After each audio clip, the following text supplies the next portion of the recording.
Hello friends, welcome back to our channel.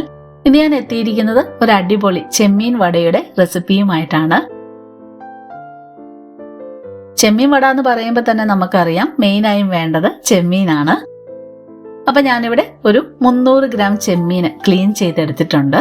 ഇനി നമുക്ക് ഒട്ടും വെള്ളം ചേർക്കാതെ ഇതൊന്ന് അരച്ചെടുക്കാം. നമ്മൾ ഈ അരച്ചെടുത്തിരിക്കുന്ന ചെമ്മീനിലേക്ക് ബാക്കിയുള്ള ചേരുവകൾ ചേർത്ത് കൊടുക്കാം. അതായത് ഒരു മീഡിയം സൈസ് സബോള ഇതുപോലെ തീരെ ചെറുതായി അരിഞ്ഞത്. സബോളയ്ക്ക് പകരം ഇപ്പൊ നിങ്ങളുടെ കയ്യിൽ ചുമന്നുള്ളി ഉണ്ടെങ്കിൽ അത് ചതച്ച് ചേർക്കുന്നതായിരിക്കും ഏറ്റവും നല്ലത്. പിന്നെ ചേർക്കുന്നത് ഒരു ചെറിയ കഷ്ണം ഇഞ്ചി ചതച്ചതും 4 വെളുത്തുള്ളി ചതച്ചതുമാണ്. അതുപോലെ നമ്മൾ ഈ വടയ്ക്ക് ജിഞ്ചർ ഗാർലിക് പേസ്റ്റ് ചേർക്കുന്നതിന് പകരം എപ്പോഴും വെളുത്തുള്ളി ചതച്ചത് ചേർക്കുന്നതായിരിക്കും നല്ലത്.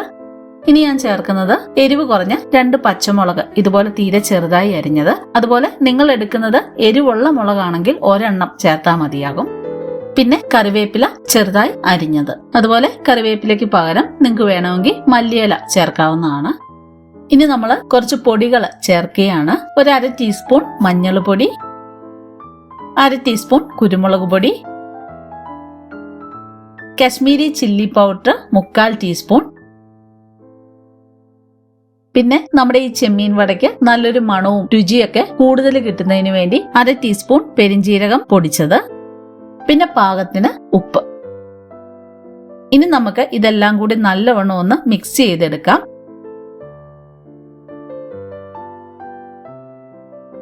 ഞാൻ ഈ ഒരു ചെമ്മീൻ വട കുറച്ച് സ്പൈസി ആയിട്ടാണ് ഉണ്ടാക്കുന്നത്. അപ്പൊ നിങ്ങൾ ഓരോരുത്തരും നിങ്ങളുടെ എരിവിനനുസരിച്ച് മുളകിന്റെയൊക്കെ അളവൊന്ന് അഡ്ജസ്റ്റ് ചെയ്തെടുക്കുക. അതുപോലെ ഉപ്പൊക്കെ കുറവുണ്ടെങ്കിൽ ഈ ഒരു ടൈമിൽ ചേർക്കാവുന്നതാണ്. ഇപ്പൊ നമ്മുടെ ചെമ്മീൻ വടയ്ക്ക് വേണ്ടിയുള്ള മിക്സ് ഇവിടെ റെഡി ആയിട്ടുണ്ട്. ഇനി നമുക്ക് ഇത് വടയുടെ ഷേപ്പിൽ ആക്കിയെടുക്കാം. വടയുടെ ഷേപ്പിൽ ആക്കുന്നതിന് മുമ്പ് ഞാൻ 2 കൈയിലും കുറച്ച് എണ്ണ പുരട്ടിയിട്ടുണ്ട്. അല്ല എങ്കിൽ ഈ മിക്സ് നമ്മുടെ കയ്യിൽ ഒട്ടിപ്പിടിക്കാനുള്ള ഒരു സാധ്യതയുണ്ട്. ഞാനൊരു ചെറുനാരങ്ങയുടെ വലിപ്പത്തിലാണ് ഉരുട്ടിയെടുക്കുന്നത്. എന്നിട്ട് ഇതുപോലെ ജസ്റ്റ് കൈകൊണ്ടൊന്ന് പ്രസ് ചെയ്ത് റൗണ്ട് ഷേപ്പിൽ ആക്കി എടുക്കുക. ഇതുപോലെ തന്നെ നമുക്ക് ബാക്കിയെല്ലാം വടയുടെ ഷേപ്പിൽ ആക്കിയെടുക്കാം.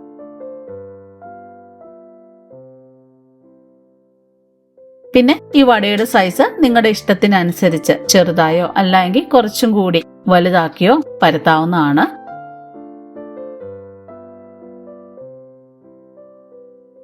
അപ്പൊ നമ്മളെല്ലാം ഇതുപോലെ ഒന്ന് പരത്തി എടുത്തിട്ടുണ്ട്. ഇനി നമുക്ക് ഫ്രൈ ചെയ്തെടുക്കാം. ഫ്രൈ ചെയ്തെടുക്കുമ്പോൾ നമുക്ക് ഡീപ്പ് ഫ്രൈയോ അല്ലെങ്കിൽ ഷാലോ ഫ്രൈയോ ചെയ്തെടുക്കാം.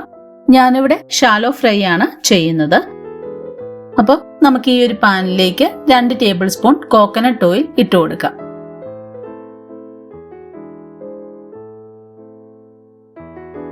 ഇപ്പോ എണ്ണ ചൂടായി വന്നിട്ടുണ്ട്. ഇനി ഒരു ലോ ഫ്ലെയിമിലേക്ക് മാറ്റിയതിന് ശേഷം നമുക്ക് ഈ വട ഓരോന്നും എണ്ണയിലേക്ക് ഇട്ട് കൊടുക്കാം. ഡീപ് ഫ്രൈ ചെയ്യുന്നതിനേക്കാളും നല്ലത് കുറച്ച് എണ്ണയിൽ തിരിച്ചു മറിച്ചു വിട്ട് ഷാലോ ഫ്രൈ ചെയ്തെടുക്കുന്നതായിരിക്കും നല്ലത്. നമ്മുടെ ഈ ചെമ്മീൻ വേകാൻ അധികം സമയം വേണ്ട. എന്നാലും ഇതിന്റെ ഉൾവശം ഒന്ന് വെന്ത് വരാൻ വേണ്ടി ഞാൻ കുറച്ചു നേരം ഒന്ന് അടച്ചു വെക്കുകയാണ്. ഏകദേശം 1 മിനിറ്റ് കഴിയുമ്പോൾ നമുക്കിത് തുറന്ന് ഈ വട ഓരോന്നും മറിച്ചിട്ട് കൊടുക്കാം. വളരെ പെട്ടെന്ന് തയ്യാറാക്കി എടുക്കാൻ പറ്റുന്ന ഒരു സിമ്പിൾ ആയിട്ടുള്ള ഓയിലൊക്കെ കുറച്ചുപയോഗിച്ച് റെഡിയാക്കാവുന്ന ഒരു വടയാണിത്. ഇതെല്ലാവരും ഒന്ന് ട്രൈ ചെയ്ത് നോക്കണം. ഇപ്പൊ നമ്മുടെ വടയുടെ ഉൾവശമൊക്കെ വെന്ത് 2 സൈഡും നല്ലപോലെ മുരിഞ്ഞ് റെഡി ആയിട്ടുണ്ട്. ഇനി എണ്ണയിൽ നിന്ന് മാറ്റാം. അപ്പൊ ഇന്നത്തെ ഈ ചെമ്മീൻ വടയുടെ വീഡിയോ നിങ്ങൾക്ക് എല്ലാവർക്കും ഇഷ്ടപ്പെട്ടു എന്ന് കരുതുന്നു. എല്ലാവരും ഒന്ന് ട്രൈ ചെയ്ത് നോക്കണം. എന്നിട്ട് നിങ്ങളുടെ സജഷൻസ് കമന്റ്സ് വഴി അറിയിക്കുക. അപ്പൊ വീണ്ടും അടുത്തൊരു അടിപൊളി റെസിപ്പിയുമായി വരുന്നത് വരെ ബൈ, ടേക്ക് കെയർ.